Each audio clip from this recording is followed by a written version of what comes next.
పోలవరం జిల్లా రంపచోడవరం ఏజెన్సీలో పాల్పడుతున్న వ్యక్తిని చేసినట్లు డీఎస్పీ షాషిరఫ్ అలీ తెలిపారు. సోమవారం రంపచోడవరం డీఎస్పీ కార్యాలయంలో దీనికి సంబంధించిన వివరాలు వెల్లడించారు.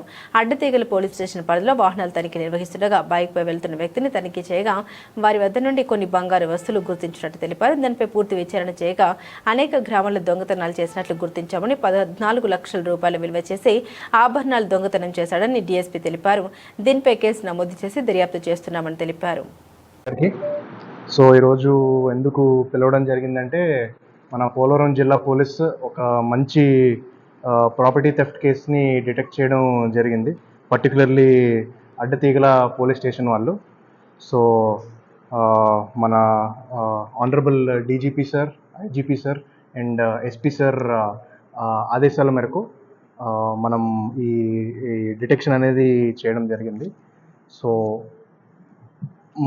ఒక అక్యూజ్ని అయితే పట్టుకోవడం జరిగింది. ఇతని పేరు మజ్జి శివప్రసాద్. మన SI Addateegala along with his staff vehicle checking చేస్తుండగా ఒక వ్యక్తి ఈ మన అక్యూజ్డ్ సస్పిషియస్ సర్కమ్స్టాన్సెస్లో దొరకడం వల్ల అతని దగ్గర ఒక ప్రాపర్టీ థెఫ్ట్ చేసింది కూడా దొరికింది. సో అలా మనం క్రాక్ చేయడం జరిగింది ఈ కేసు.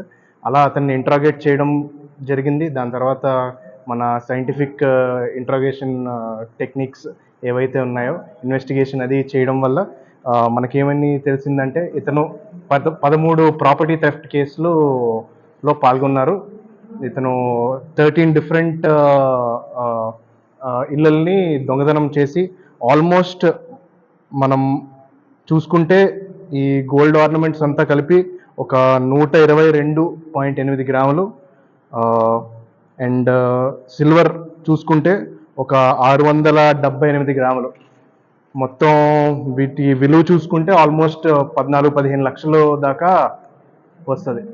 సో ఇది ఇతను దొంగతనం అనేది చేయడం జరిగింది. ఈ 13 కేసులు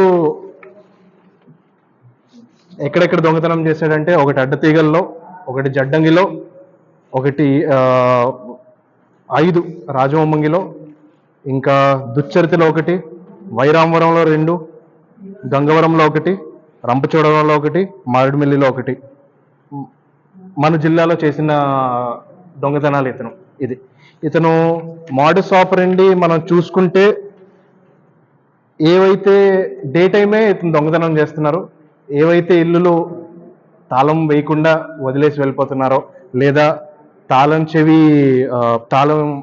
గుమ్మం దగ్గర గుమ్మం పైన పెట్టడం, లేదా గుమ్మం తగిలించి పెట్టడం, లేదా పక్కన ఎక్కడో పెట్టి పనులకు వెళ్ళిపోవడం, ఇలాంటి ఇళ్ళని అతను టార్గెట్ చేశాడు. ఆ ఇళ్ళల్లోకి వెళ్ళి బీరువా ఓపెన్ చేసి అందులోంచి ఈ నగదుని అతను దొంగతనం చేయడం జరిగింది. ఇలా మనం చూసుకుంటే చాలా ఇళ్ళల్లో బీరువాలు కూడా లాక్ చేయడం అంటే మర్చిపోయారు మన ఎవరైతే విక్టిమ్స్ అయితే ఉన్నారో, లేదా ఈ బీరువా కూడా తాళం వేసేసి ఆ తాళంని తీసుకొచ్చి దిండు కింద పెట్టడం, అలా చేయడం వల్ల ఇతను బ్రేక్ ఇన్ అవ్వడం అనేది జరిగింది. నిన్న మనకి ఈ అక్యూజ్డ్ అనేది అరెస్ట్ చేయడం జరిగింది. తర్వాత ఆల్మోస్ట్ అన్ని కేసుల్లో ఆల్మోస్ట్ 100% ప్రాపర్టీ రికవరీ అనేది జరిగింది. ఆల్మోస్ట్ 95 to 96% ప్రాపర్టీ అనేది రికవరీ జరిగింది, which is a very good job. మన అడ్డతీగల సర్కిల్ ఇన్స్పెక్టర్ అండ్ మన అడ్డతీగల ఎస్ఐ గారు చేసింది. అలాగే ఈరోజు అతన్ని రిమాండ్ చేయడం అనేది జరుగుతుంది. ఏదైతే ప్రాపర్టీ అతని దగ్గర నుంచి మనం రికవర్ చేసామో అవి ఎవరైతే ఈ ఓనర్స్ ఉన్నారో వాళ్ళకి కోర్టు ద్వారా మనం రిటర్న్ చేయడం అనేది with in the next 2 weeks మనం చేస్తాం.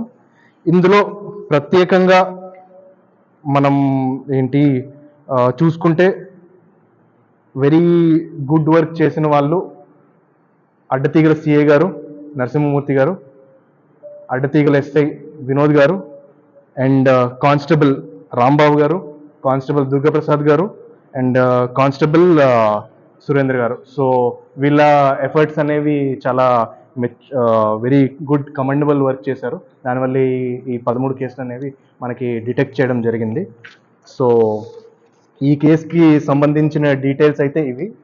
ఈ వ్యక్తి పైన ఒక ప్రీవియస్ కేసు కూడా ఉంది. ఎక్కడండి జగ్గంపేటలో లాస్ట్ ఇయర్ అతను దొంగతనం చేయడం మొదలు పెట్టాడు. ఇలాగే డే హౌస్ బ్రేకింగ్ కేసు లో అప్పుడు కూడా అతను పట్టుబడ్డాడు. ఇతను ఈ దొంగతనాలకు దొంగతనాలు చేయడానికి కారణం బెట్టింగ్ యాప్స్లో ఒక 3-4 సంవత్సరాల నుంచి ఇతను బెట్టింగ్ చేస్తున్నాడు. సో అందులో ఒకటి తర్వాత ఒకటి మనీ ఇన్వెస్ట్ చేసి లేదా కోల్పోయి ఆల్మోస్ట్ 5-6 లక్షల దాకా ఇతను కోల్పోయాడు. దానివల్ల మన దర్యాప్తులో తెలిసింది ఏంటంటే దానివల్ల ఇతను ఎకనామిక్ స్ట్రెస్ వల్ల ఈ దొంగతనాలు అనేది చేయడం జరిగింది. సో ఇదే వేదికగా మీకు ప్రజలకు కూడా మీ ద్వారా త్రూ మీడియా చెప్పాల్సింది